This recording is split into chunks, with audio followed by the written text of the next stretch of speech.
Apollo Carion Quiboloy, kilala bilang mayamang pastor.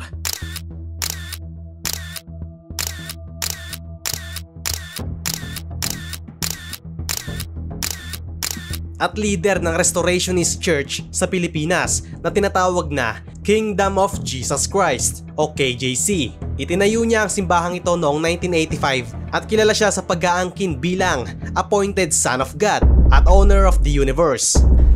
Bakit ko kayo didebatiin? Ako na nga yung katotohanan. Ako ang daan at ang buhay. Pag di kayo dumaan sa akin, hindi kayo pupunta sa langit. I am the way. Pag hindi kayo dumaan sa akin, hindi kayo pupunta ng langit. Kahit ano pang gawin ninyong pagtatampisaw dyan. Paano ko kayo didebatiin niya na ako ang may-ari ng kaluluwa nyo? Ako ang may-ari ng sanlibutan ngayon. Magdidebate ako sa inyong mga hunghang kayo? Sino kayo? Siya rin na nagtatag ng broadcasting network na Sunshine Media Network International o SMNI. At sikat din siya sa pagkakaroon ng malapit na relasyon kay dating presidente Rodrigo Roa Duterte.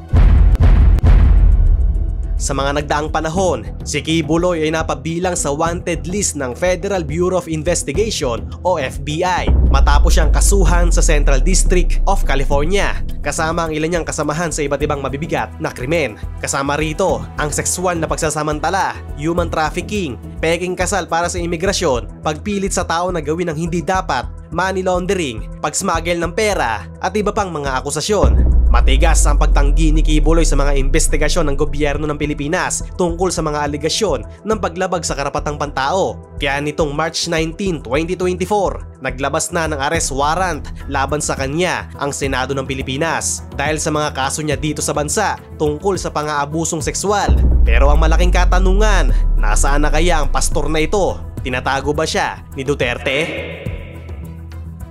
Kaya pumunta kayo sa akin, sumuko, sumurrender at magsisi na kayo at iwan ang serpensin nyo at sundin ninyo ang lahat ng sinasabi ko sa pamamagitan ng mga salita ng aking Ama. Kung hindi, may kalalagyan kayo, igagatong ko rin kayo sa kalan ng impyerno.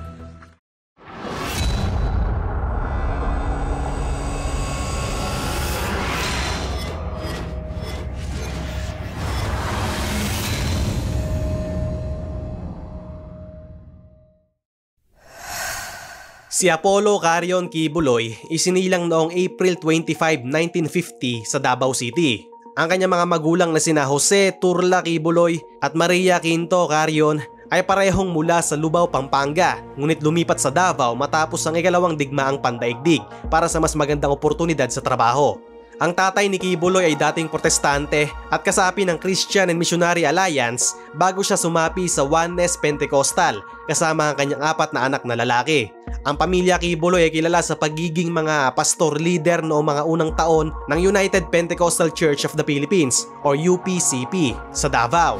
Noong 14 anyos si Quiboloy, nagsimula raw siyang makaranas ng mga espiritual na pangitain. Sa isang biyahe sa Malungon, South Cotabato, nagkaroon siya ng pangitain kung saan nakita niya ang Panginoon at ang mundo na nagliliyab na parang mangkok ng apoy. Kasama sa mga pangitain niya ang mga salitang, ang araw ay magiging dilim at ang buwan ay magiging dugo bago dumating ang dakila at tanyag na araw ng Panginoon. At kung hahanapin ninyo ako, makikita ninyo ako sa aking daan. Tinuturing ni Quiboloy ang mga pangitain na ito bilang senyales ng ikalawang pagdating ni Jesus. Alam nyo, hindi talaga plano ni Quiboloy na maging mangangaral. Pangarap niya talaga maging isang nautical engineer at piloto. Pero dahil sa mga benepisyo ng pag-aaral sa Bible College tulad ng libreng tirahan, pagkain, buong bayad sa matrikula at libreng biyahe papuntang Maynila, nagdesisyon siyang kumuha ng theology sa United Pentecostal Bible Institute na naging Apostolic Center for Theological Studies. Nagtapos siya doon noong 1972. Pagkatapos niya magtapos, patuloy siyang nangaral sa United Pentecostal Church of the Philippines o UPCP at nakilala bilang preaching machine. Noong 1973, pinili siya ng UPCP para kumatawan sa kanilang simbahan sa International Youth Corps World Conference, Seoul, South Korea, kung saan siya lang ang Asyano sa gitna ng mga kalahok na Caucasian. Noong 1974, inihalal siya bilang National Youth President ng UPCP. Pero noong 1979, may nangyaring hindi inaasahan. Pagkatapos makipag-ugnayan kay Major Sanchez, isang kapwa mangangaral na kamakailan lang itinakwil ng ibang mga pastor sa Davao, itiniwalag si Kibuloy mula sa Pentecostal Church. Noong 1980, muli nag-apply si Kibuloy at ipinahayag ang kanyang pagsisisi at tinanggap siyang muli. Itinalaga siya sa simbahan ng Agdao para unti-unting maibalik ang kanyang reputasyon. Subalit noong 1985, muling napasailalim sa pagsisiyasat si Kibuloy ng lupon ng UPCP dahil sa pagpapakilala niya ng mga hindi tradisyonal na ideya at pagpapakita ng poot sa mga kalapit na pastor. Ayon sa mga dokumento, minsan pa nga, sinabi ni Kibuloy sa kanyang mga tagasunod na ang ibang mga pastor ng UPCP ay hindi kwalipikado at mangmang. Noong September 1, 1985, bago ang isang nakatakdang pulong kasama ang distritong lupon ng UPCP, iniwan ni Kibuloy ang simbahan ng Agdao kasama ang ilang mga tagasunod at itinatag ang kanyang sariling denomination, ang Kingdom of Jesus Christ, the name above every name, o KJC. Si Kibuloy mismo ang nagtalaga sa sarili bilang leader at executive pastor ng simbahan. Nagumpisa ang simbahan sa Villamor, Agdao, isang lugar sa slum na may 15 miyembro lamang. Nakatanggap si Kibuloy ng maraming kritikal na komento dahil sa kanyang pag-aangkin bilang appointed son of God. Ang pangunahing katedral ng simbahan ay matatagpuan malapit sa Francisco Bango International Airport sa Carlos P. Garcia National Highway sa Buhangin, Davao City.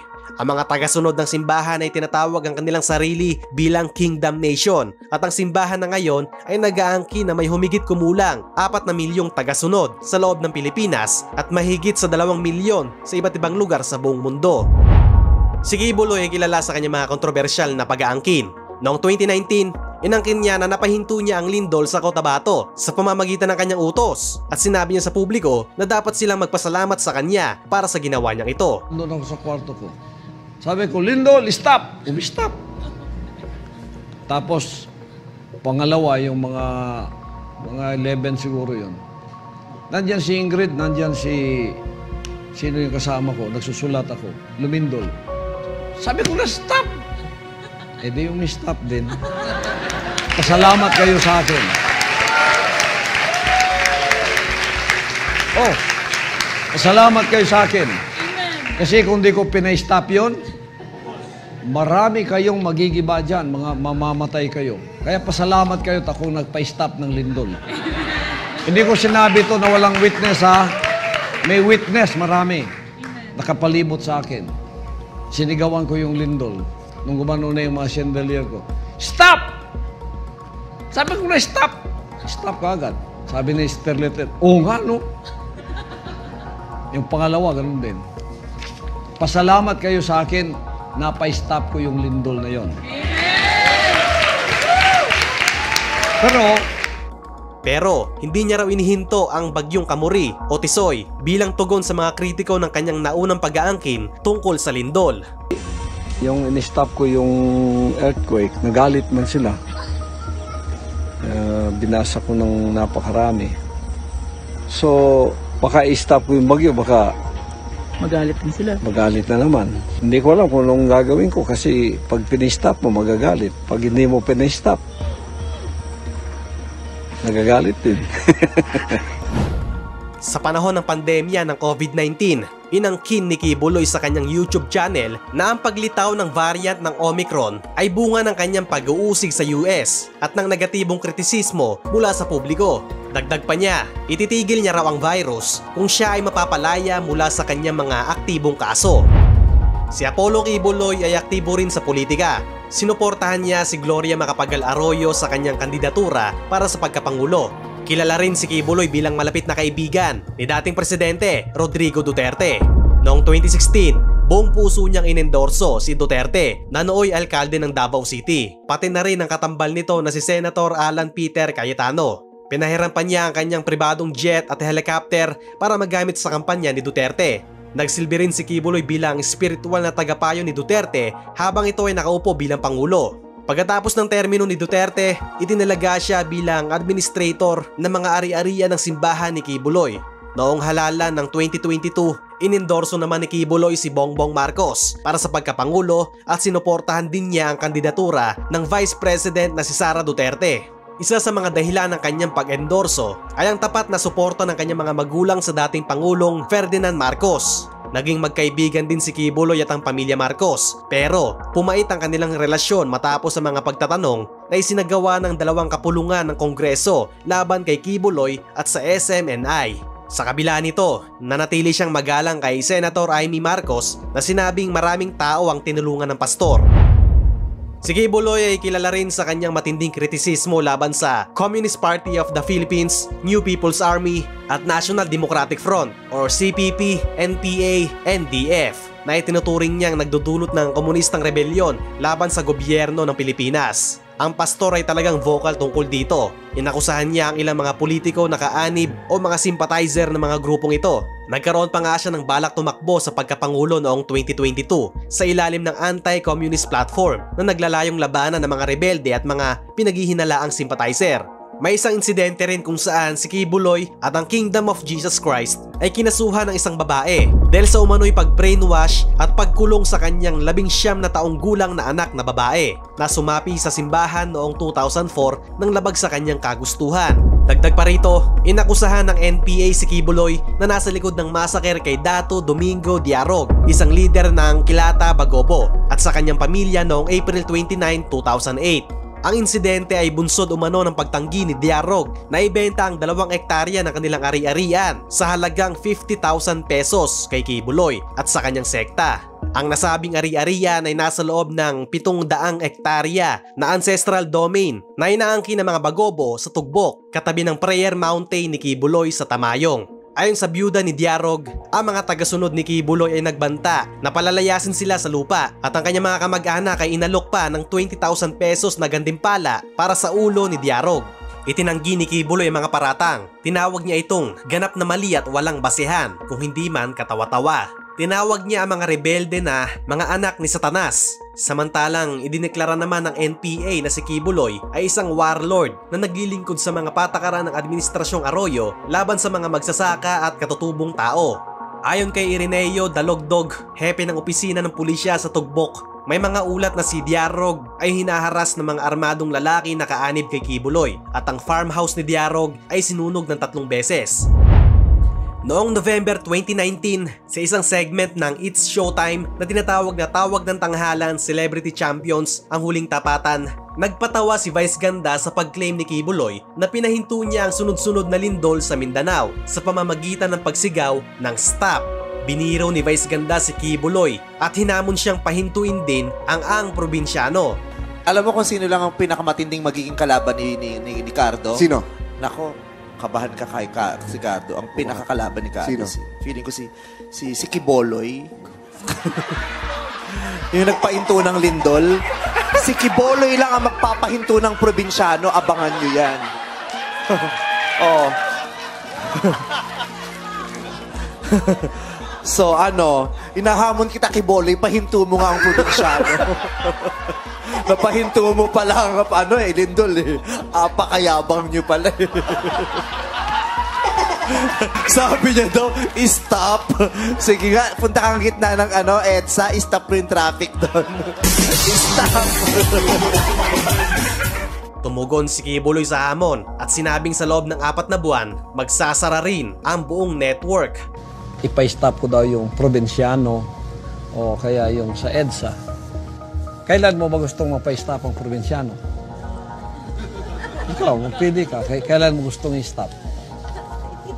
1 buwan, 2 buwan, 3 buwan, 4 na buwan? Ikaw, pili ka. Baka sa 4 na buwan, hindi lang yung probinsyano may stop. Baka pati yung network mo, stop na yan. May 5, 2020, ipinatigil ng National Telecommunications Commission ang operasyon ng ABS-CBN sa telebisyon at radyo matapos hindi ma-renew ang kanilang 25 taong prangkisa. Mahigit 2 buwan pagkatapos, July 10, 2020, tinanggihan ng House of Representatives ng Pilipinas ang panibagong bid ng ABS-CBN para sa prangkisa sa isang botohan na may resultang 70 laban sa 11. Dahil dito, inilipat ng ABS-CBN ang kanilang mga operasyon sa balita, radyo at entertainment sa mga online platform at iba pang mga network sa telebisyon. Nagtapos ang serye ng Ang Probinsyano noong August 12, 2022. Ngayon, November 11, 2021, sinampahan ng mga taga-usig ng Central District of California si Kibuloy at mga pangunahing administrador ng simbahan ng mga kasong pagsasabuatan upang magsagawa ng human at sex trafficking, money laundering, pandaraya sa imigrasyon at iba pang mga kaso. Inakusahan din sila ng pagpilit sa mga tagasunod na mangalap ng pondo sa mahabang oras na may kaunti o walang bayad. At inabuso rin umano ng sexual at pisikal ni Kibuloy at ng ibang mga administrador ng simbahan ang ilang mga tagasunod sa ilalim ng pagkukunwari na maiiwasan ng mga tagasunod niya ang walang hanggang kaparusahan. Sa Kingdom of Jesus Christ or KJC, ilang miyembro niya ang itinalaga bilang full-time workers para tumulong sa mga aktibidad ng pangangalap ng pondo sa loob at labas ng bansa. Ayon sa mga ulat, napilitan, pinuwersa at pisikal na inabuso ang ilan sa mga manggagawang ito ni Apollo Kibuloy at ng mga administrador ng simbahan para sumunod ng mahigpit sa mga patakaran ng simbahan at maabot ang mga kota sa pangangalap ng pondo. Yung mga full-time worker na nakakuha ng pinakamataas na pondo sa Pilipinas, pinili sila ng mga tauhan ng simbahan para mangalap ng pondo sa Hilagang Amerika. Pinapalsipika ng mga administrador ni Kibuloy ang kanilang mga aplikasyon para sa visa na sinasabing maglalakbay lang sila para sa church-related performances. Gumagawa din ng mga administrador ng mga pekeng kasal sa iba pang mga miyembro ng simbahan sa US para masiguradong makapagpatuloy ang mga full-time workers sa pangangalap ng pondo sa Estados Unidos. Pagdating sa US, kukumpiskahin ng mga administrador ng simbahan ang mga pasaporte ng mga manggagawa at pipilitin silang mangalap at mag-fundraise. Ang mga matagumpay na nakakapag-solicit ng pera ay sapilitang ipapakasal doon o pakukuhain ng peking visa para mas magtagal sa Amerika at tuloy-tuloy na makapag-solicit. Gumawa rin ng mga pangunahing administrador ng mga non-profit entity tulad ng Children's Joy Foundation USA bilang kanilang plataporma sa pangangalap ng pondo. Ang mga full-time worker ay nag-aangkin na ang nakalap na pondo ay para sa pagtulong sa mga mahihirap na bata sa Pilipinas. Pero inaangkin ng mga taga-usig na in reality, karamihan o lahat ng nakalap na pera ay ginamit upang ponduhan ang marangyang pamumuhay ni Kibuloy at ng kanilang mga administrador. Ayon sa isang indictment, may ilang kababaihan na pinilit umano ni Apollo Kibuloy na magsagawa ng night duties kung saan sila ay sexual na inabuso. Ibinunyag din ng mga taga-usig na plano nilang i-retrieve o bawiin ang mga ari-arian ni Kibuloy sa Estados Unidos na pinaniniwalaang nagmula sa iligal na yaman. Sinasabi na ginamit ni Kibuloy ang mga donasyon sa simbahan para ponduhan ang kanyang marangyang pamumuhay. Noong February 5, 2022, naglabas ang FBI ng wanted poster para kay Kibuloy. Hanggang August 2022, hindi pa natatanggap ng Department of Foreign Affairs ng Pilipinas ang request sa extradition mula sa US Department of Justice. Kapag napatunayang sapat na ang mga ito, ang request ay maaaring i-endorso sa Philippine Department of Justice. December 10, 2022, nagpataw ang US Department of Treasury at Department of State ng mga sanksyon kay Kibuloy dahil sa malubhang pag-abuso sa karapatang pantao at korupsyon. Ang mga sanksyon ay batay sa Executive Order 13818 alinsunod sa US Global Magnitsky Act. Inakusahan si Kibuloy ng sexual na pang-aabuso at human trafficking ng mga batang babae sa loob ng kanyang religious group. Kung kaya't lahat ng transaksyon ng mga tao ng US o sa loob ng transisting sa US na may kinalaman sa anumang ari-arian o interes sa ari-arian ni Kibuloy ay pinagbabawal, maliban kung may otorisasyon. Ang paggawa o pagtanggap ng anumang kontribusyon o pagkakalob ng pondo, kalakal o serbisyo para sa kapakinabangan ni Kibuloy ay pinagbabawal din. June 21, 2023, tinanggal ng YouTube ang channel ni Apollo Kibuloy dahil sa mga paglabag sa community guidelines. Sumunod naman, July 7, tinanggal din ng YouTube ang iba pang mga account na konektado kay Kibuloy, kabilang ang mga channel ng SMNI News at Kingdom of Jesus Christ. Ayon sa Google, ang pagtanggal sa mga channel ay naaayon sa umiiral na mga sanksyon ng Estados Unidos laban kay Kibuloy. Sa isang interview sa kanyang sariling network ng media, ipinahayag ni Kibuloy na siya ay bulletproof laban sa kanyang mga kritiko, kasama ang mga otoridad ng US na kanyang inakusahan ng political and religious persecution. Bilang tugon sa mga pagtanggal, lumikha si Kibuloy at ang SMNI ng mga account sa Altec Video Service sa Rumble. Pati na rin isang alternatibong account para sa SMNI sa YouTube bilang pagtutol sa mga sanksyon. Gayunpaman, ang mga nabanggit na account ay sinuspindi rin ng YouTube ilang araw lamang matapos itong nalikha. Sa parehong buwan, ipinagbawal din ng TikTok ang mga account ni Kibuloy. Noong August 17, ang mga account ni Kibuloy sa mga social media platform ng Meta tulad ng Facebook at Instagram ay pinagbawal kasunod ng reklamo mula sa isang anonymous source. Ayon sa Meta, ang pagbabawal ay batay sa patakaran ng dangerous organizations and individuals na bahagi ng kanilang mga tuntunin ng serbisyo na applicable rin sa mga third party na nagpapakita ng suporta o representasyon kay Kibuloy at anumang mga organisasyong konektado sa kanya. Tinanggal din pati ang page ng SMNI News sa Facebook noong September 15, 2023, alinsunod sa parehong patakaran ng Meta laban sa dangerous organizations and individuals.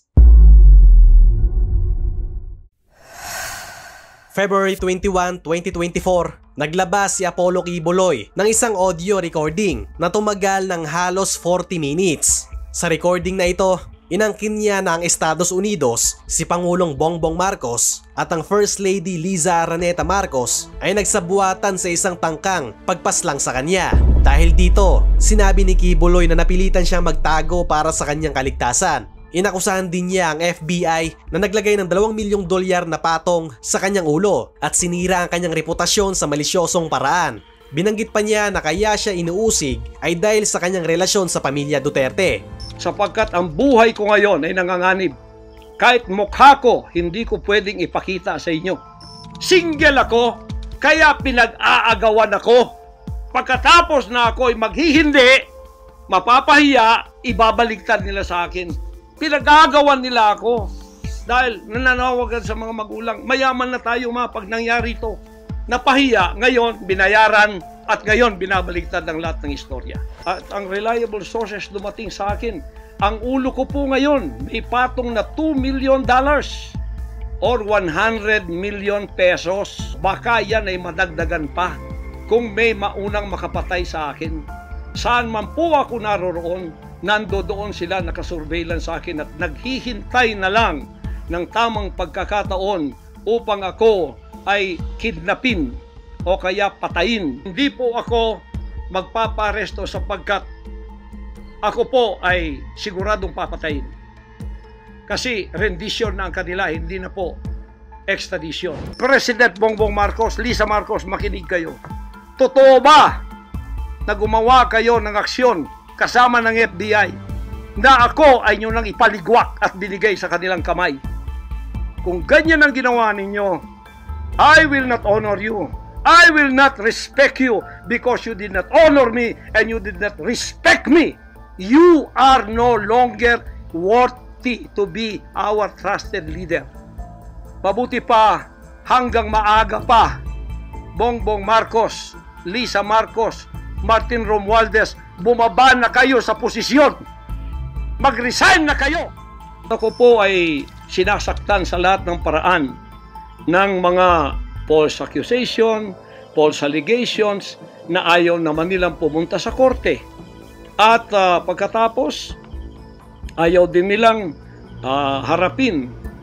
paharap itong mga false accusers na pinaggagawa nila to destroy my reputation para idamay sila Duterte family doon sa kapupuntahan ng mga investigasyong walang kakwenta-kwenta. Tumugon si Senator Risa Hontiveros sa mga pahayag ni Kibuloy sa pamamagitan ng pagsasabing dapat tigilan na ni Kibuloy ang pagpapanggap na biktima at hinikayat siyang harapin na lang ang mga paratang sa legal na proseso o siya ay maaaresto. Nitong March 4, nagtipon-tipon ng mga taga-suporta ni Apollo Kibuloy sa Liwasang Bonifacio, bitbit ang mga placard na may mga mensaheng Justice for Pastor Apollo, Resign Risa Hontiveros, Restore Freedom of Expression, at Stop Human Rights Abuses.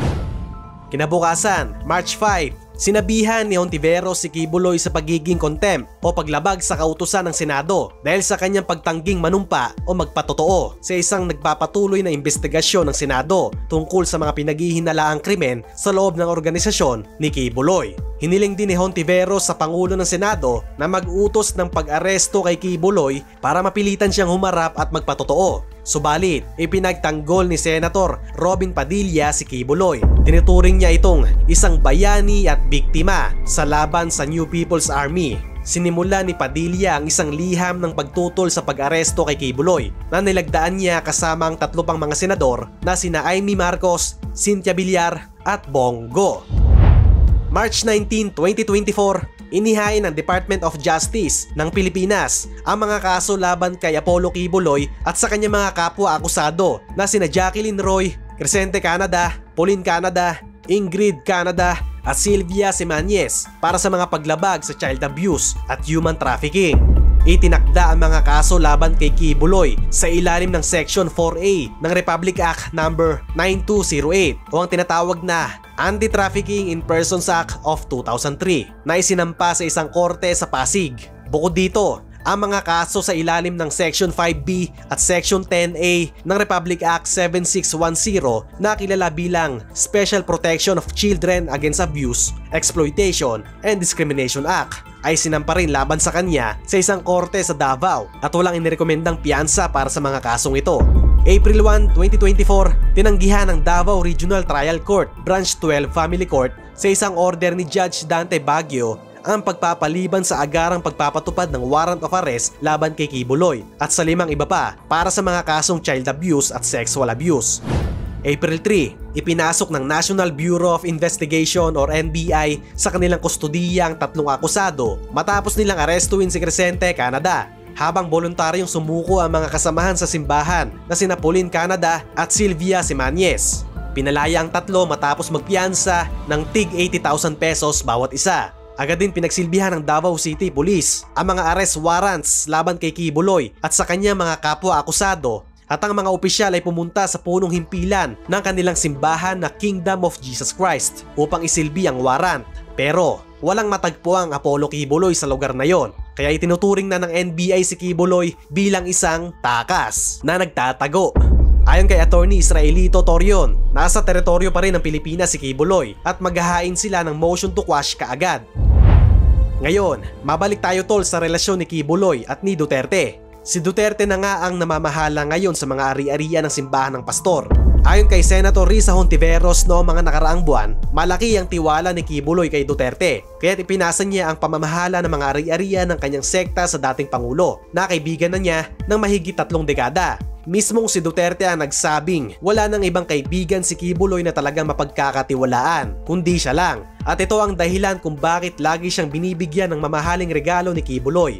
Ani Duterte noong 2016 sa kasagsagan ng mga pagbubunyag ni Senator Antonio Trillanes IV na may bilyon-bilyong piso si Duterte na hindi deklarado. Tuwing bibili raw kasi si Pastor, 2 yan. Ang isa dyan sa kanya panigurado. Kasama sa mga regalong ito batay sa mga panayam kay Duterte ay 3 ari-arian sa Woodridge Park, Maa, Davao City at 2 sasakyan na isang Nissan Safari at isang Ford Expedition na ngayon ay nagkakahalaga ng halos 3 million pesos at 4.5 million pesos. Noong 2016, bukas din si Quiboloy sa pagbibigay ng kanyang private jet, isang 2015 Cessna Citation Sovereign Plus at ang kanyang Bell 429 helicopter para magamit ni Duterte bilang presidente nang walang gasto sa gobyerno.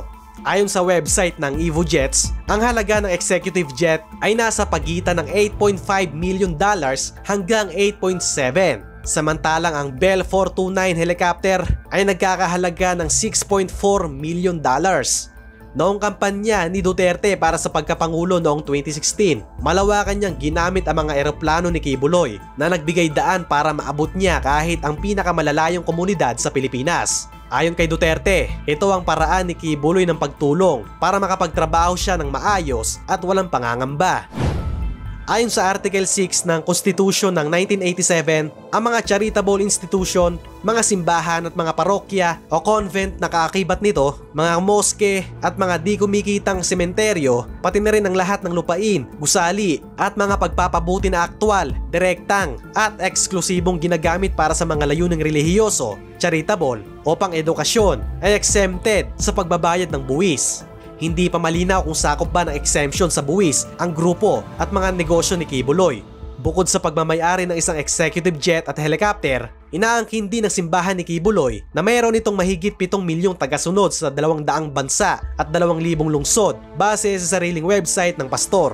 Ayon sa social anthropologist na si Antonio Montalvan II sa kanyang column, may practice ng pagta-tithing o sapilitang koleksyon mula sa mga tagasunod ang congregation ng simbahan ni Kibuloy. Pero kahit tahimik ang website ng simbahan tungkol sa porsyento ng kita nila mula sa tithing, binunyag ni Senator Risa Hontiveros sa isang pagdinig noong mga nakaraang buwan na may mga domestic workers kabilang si Reynita Fernandez, isang OFW sa Singapore, na sila ay pinipilit at hinaharas para magbigay ng 90% ng kanilang sahod kay Kibuloy. Bukod pa rito, may mga negosyo rin ang kanilang simbahan. Ayon sa SEC, ito ay ang Jose Maria College Foundation Incorporated na naitatag noong taong 2000. Kasama rin dito ang ACQ Solomonic Builders Development Corporation na naitatag noong 2013 at inilarawan sa website ng KJC bilang sariling grupo ng engineering at architecture ng simbahan. Kasama rin dito ang ACQ College of Ministries na naitatag noong 1973. Meron din silang Suwarasag Media Corporation na naitatag noong 1992 at kilala sa pangalan at estilo ng Sunshine Media Network International, SM9 News Channel, Sunshine TV at Sunshine Radio. Nag-ooperate din ang simbahan ng ilang foundations at movements tulad ng Sunshine Philippines Movement na naitatag noong 2005 at Children's Joy Foundation Incorporated na ayon sa dalawang saksi sa Senado ay sangkot sa money-making schemes. Ayon pa kay Montalvan, nagbebenta rin ang grupo ng subscriptions para sa opisyal nilang publikasyon na tinatawag na The Guide Magazine. Ayon kay Senator Risa Hontiveros, ang pagtatalaga kay Duterte bilang tagapamahala ng mga ari-arian ng KJC o simbahan ni Kibuloy ay nagpapahiwatig ng lalong pagiging malinaw ng pagkakasalikop ng mga interes kabilang ang pang-ekonomiyang interes ni na Duterte at Kibuloy. Ito ang nag-udyok kay Representative Franz Castro ng ACT Teachers na banggitin na hindi pa rin nailalabas ang Statement of Assets, Liabilities, and Network or SALN ng dating Pangulong Duterte. At hindi pa rin natin alam kung gaano kalaki ang lumago sa kanyang mga ari-arian mula nang siya ay maging Pangulo.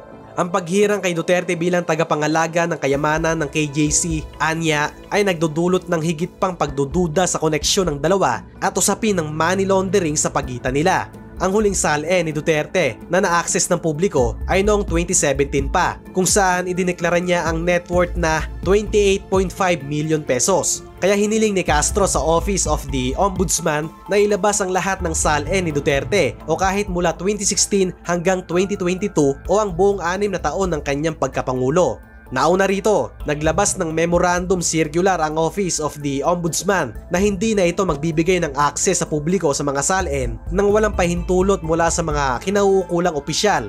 Sa kanyang pahayag noong February 21, sinabi ni Kibuloy na hindi niya kasalanan na siya ay kaibigan ng mga politiko tulad ni na Duterte at ng kanyang anak na Vice President na si Sara Duterte. Sinabi niya na ito ang kanyang paraan para makilahok sa pagpapaunlad ng bansa. Wala raw siyang ibang interes maliban sa pag-unlad ng bansang ito. Binigyang din niya na ang mga kaso laban sa kanya ay para lamang sirain siya at ang mga Duterte. Ano ang inyong opinyon tol sa mga paratang na ibinabato laban kay Apollo Kibuloy? Naniniwala ba kayo sa kanyang mga pahayag o mga akusasyon laban sa kanya? Paano ninyo tinitingnan ang relasyon ni Kibuloy kay dating Pangulong Rodrigo Duterte? At ano ang mga hakbang na dapat gawin ng pamahalaan ng Pilipinas upang masigurong ang hustisya ay maipatupad sa mga kaso laban kay Kibuloy? Maraming salamat at mag-iingat kayo palagi.